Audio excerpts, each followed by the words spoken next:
My name's Mike Billy. I'm from the North Van Canoe Club. My hereditary name, Lamkachasiam, means canoe builder. My dad is Cedric Billy. He was a canoe racer too. His father was a canoe builder and so on. It goes back 7 generations.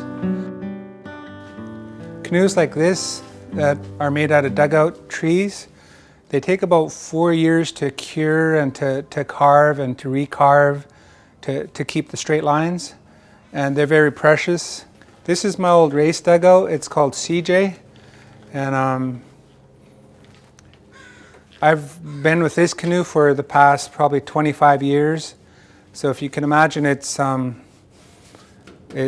part of me now. This canoe is called Cheers.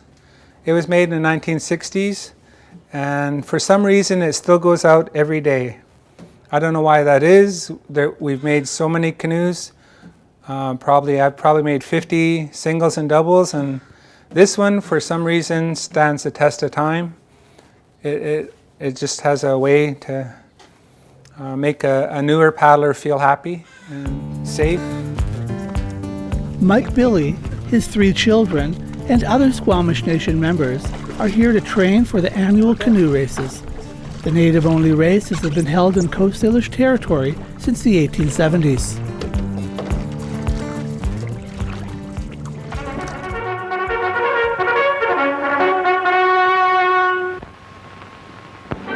Cookville, Washington. 8 Indian tribes, 4 from the United States and 4 from Canada, are battling here today in an international speed classic. Each 50-foot war canoe is manned by 11 stalwart braves. And the race is a modernized revival of the bitter and bloody contests of Aboriginal days when scalps were the trophies instead of prize money. Now they're coming into the stretch, and it's a close battle, but the Squamish tribe from British Columbia comes in ahead to win the Red Men's Crew title for 1934. Some bunch of Indians they are. We all wait for the time of the year when we get to go race each other again.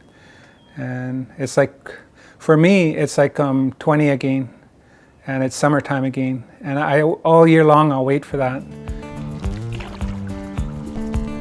Mike knows that he has a tradition to uphold, but the sport doesn't attract the numbers that it did even a few decades ago.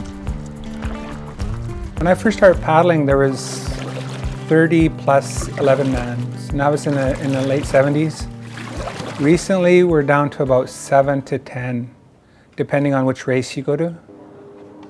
But if Mike's children have anything to do with it, Squamish canoe culture will at the very least survive into the next generation. My name's Catherine. I've been paddling since I can remember and been in the canoe since I was very young.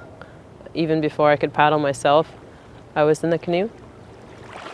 Catherine's my oldest daughter. She's 22. I call her my consistency because she's always there and she never fails. And we've paddled together and won races together, and she's won in singles. Well, what I was taught growing up was that what we're doing or what we're trying to accomplish is carrying the tradition into the future, to keep it with the knowledge, because a lot of our teachings are verbally based, they're not written.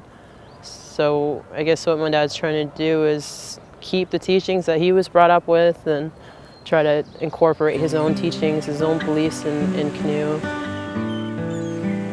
Canoeing is kind of like walking to me because I've been doing it since I was 1. You know, it's like walking in the rain, it doesn't really matter. I don't mind it. And then there's Riva. She's my middle daughter, and I like to call her the one and only Riva because there's not another like her. She's very strong-headed and she's very intelligent, and she paddles like a, what do they call her? Oh, a wildfire. And she's going to win a lot of races in the future.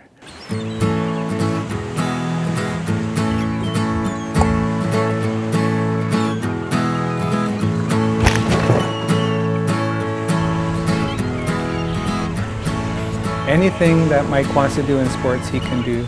You can give him a tennis racket, you can give him a bowling ball, and he'll come back with a trophy. And He's my pride and joy. That kid can win at any races. He's come home with so many trophies he can't pack them.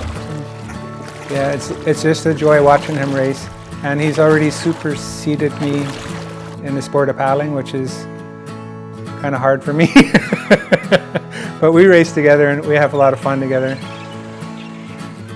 My dad he's pretty cool. He's quite an athlete.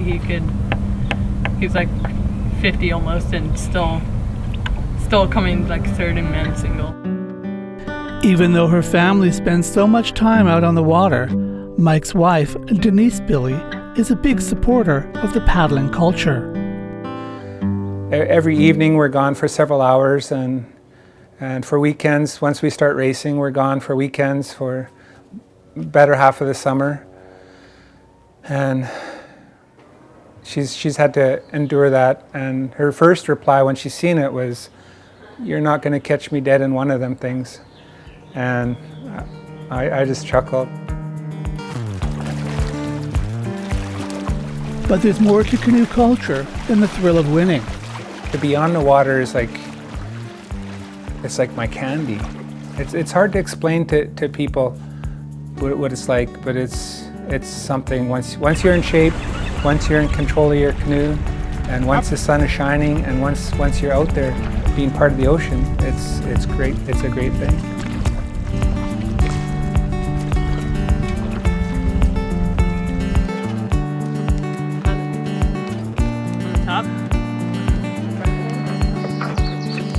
It's Friday afternoon, and after a hard week of training, it's time to load the canoes, because tomorrow it's off to the races.